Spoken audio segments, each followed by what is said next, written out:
Good morning, and thank you so much for joining me. Well, it was a week of miracles this week with the world watching as 33 Chilean miners were finally rescued after spending 69 days trapped in a gold and copper mine. I don't know about you, but I was literally glued to my television watching as the miners one by one were brought to the surface safely. And in a time when there's so much negative information bombarding us, whether it's about crime or war or politics or the economy, it was just so nice to finally see something good. Well, the truth is that there is good news out there, and there are amazing organizations right here in North Texas doing their part to make miracles happen here in our area. One such organization is the Child Study Center in Fort Worth. Their motto is bringing potential to light. The Child Study Center is a nonprofit that provides diagnosis and treatment services to children who have or are at risk for developmental disabilities and related behavioral and emotional problems, such as autism. Joining me this morning to talk about the great work that the Child Study Center is doing right here in our area is Dr. Anthony Cammilleri, the director of the Jane Justin School, a department within the Child Study Center in Fort Worth.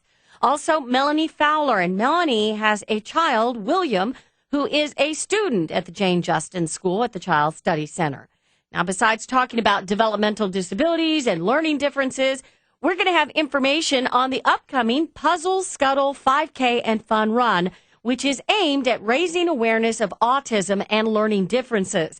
The Puzzle Scuttle will benefit the Child Study Center in Fort Worth, and we're going to have more information on the event coming up in just a bit. But right now, Dr. Cammilleri, Melanie, thank you both so much for joining me this morning. Thank you. Thank you very much. Okay, so my first question, Dr. Cammilleri, since you are the head of the Jane Justin School, what is it that you want people to know about the school and the work that is happening at the Child Study Center in Fort Worth? The Jane Justin School is one department within the Child Study Center. The center was founded nearly 50 years ago in 1962, and it has 6 main departments: developmental pediatrics, where our physicians work, the psychology department, the behavior analysis department, the behavior disorders clinic, the Jane Justin School, and the NIGRAD's developmental clinic, where they follow babies who are born premature and then they need a little extra follow-up afterwards, up until actually the age of 3. My department, of course, is the Jane Justin School, and I spend my days enjoying every single moment because I get the chance to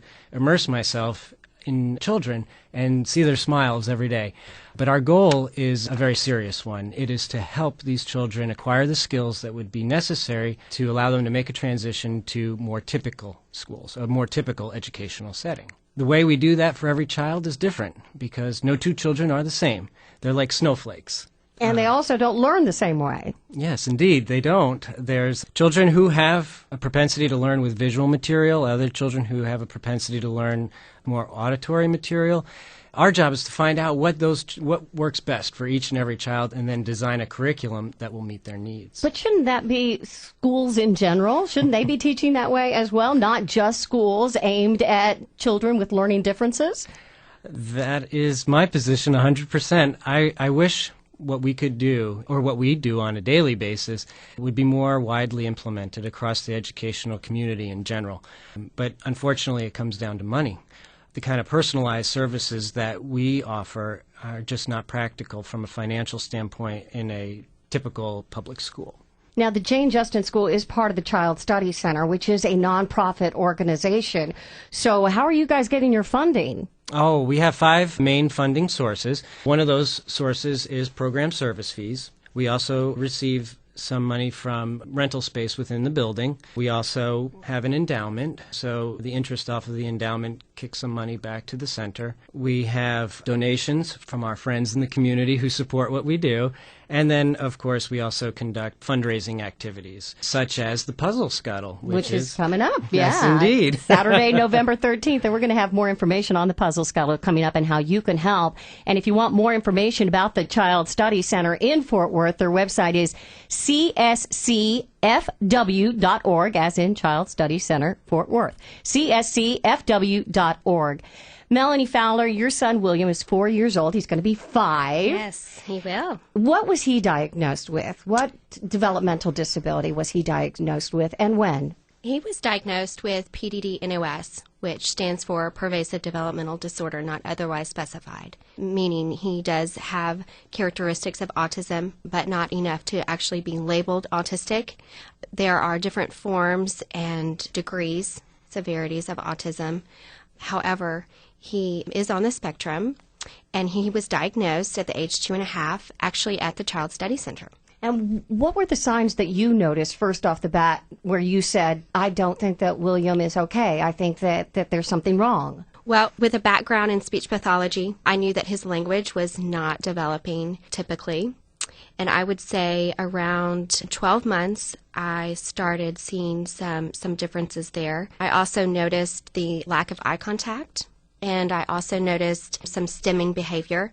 He was slapping his hands. Also, he was not developing physically appropriate to the milestones that he needed to be developing at. So we made the call. I actually did not get a referral from my pediatrician.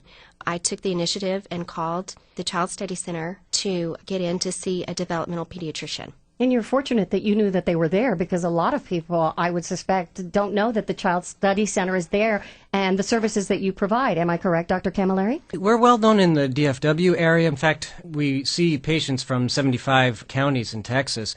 So the word in North Texas is out there, but we're really a rising center for national excellence as well. And we're starting to attract personnel from all across the country who are interested in helping the children of these communities here.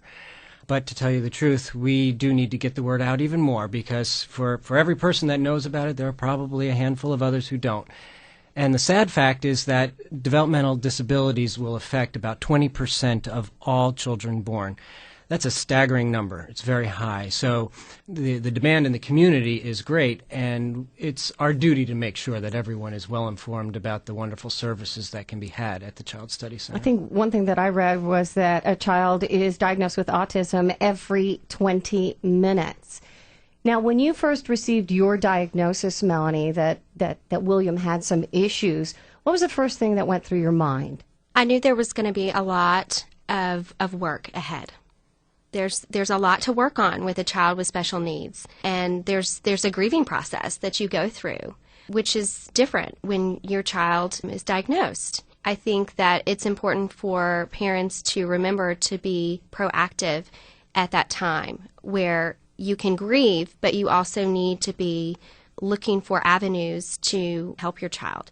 Early intervention is so important. And I think that that's what the Child Study Center promotes. There are many children who need these services at such a young age, and the Child Study Center provides that for these children. I'm so glad that you mentioned that they should be proactive, parents who receive a diagnosis early on, because so many parents go into denial. Mm-hmm. Am I right, Dr. Cammilleri? That Yes. it's like, no, there is nothing wrong with my child, and they won't hear anything else. Even at the level of when physicians or psychologists or the educational treatment teams come together to share the information of a diagnosis, it's a very stressful time, because although parents may recognize that there is something different about their child, when you put a diagnosis on it, it becomes very real for them, and it can come down like a ton of bricks. Of course, our skilled physicians and psychologists do this very gently, but we're also able to ease the pain somewhat because we have answers for them. We're not like the specialists in other areas that are just providing diagnostic services. We also provide treatment services, and that's where the hope lies. So once we move forward after a diagnosis, we turn the page and start talking about treatment and say, how are we going to make things better for you, for your child, and for your family as a whole? That's exactly correct. When William started attending the Jane Justin School, not only was he receiving academic services, but he was also receiving speech therapy within the center. They offer pediatric services, psychological services, as well as speech services, just a number of doctors and teams based at the center to help these children at the school. My guest once again this morning, if you're just joining me, Dr. Anthony Cammilleri. He is the director of the Jane Justin School, a department within the Child Study Center in Fort Worth, which provides instruction for children with developmental disabilities and learning differences.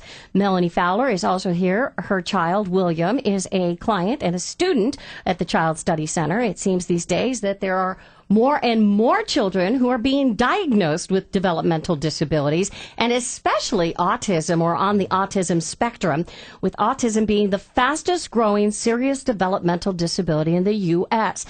Now, is it that more kids are being diagnosed with autism, or are there more factors out there that is creating this problem, Dr. Cammilleri? Or is it just that more people are coming forward? 1 in 110 kids are being diagnosed with autism or on the autism spectrum. That is a huge number of children that are being diagnosed with this. It is a staggering number. The ratio has been changing ever since Leo Kanner first identified autism back in 1943, I think it was, when the estimates at that time were 1 in 10,000. Today we're talking about 1 in 110, but that should not be causing the widespread panic that some places are promoting. While it is urgent for us to get the word out and put forward the best treatment options, the 1 in 110 probably is due to some other factors that I'd like to articulate. Oh, absolutely. One of them has to do with increased scientific knowledge. We're just much better at identifying it today than we were when it was first identified. So that's one variable. Another variable is that there is increased awareness through things like the Puzzle Scuttle, through centers like the Child Study Center, whose mission is to get out the word, through parent advocacy groups. These parents are now, or parents in general, are hyper-vigilant when a child comes into their family, and they know through training with even their general pediatrician to look for certain markers. They do so much more accurately, and that leads to a much higher referral rate, which turns into a much higher detection rate. But when you say that a child is on the autism spectrum, I mean, it could be something from simply speech delay to not communicating and not having social skills. 100%. That is exactly right. That's the third variable.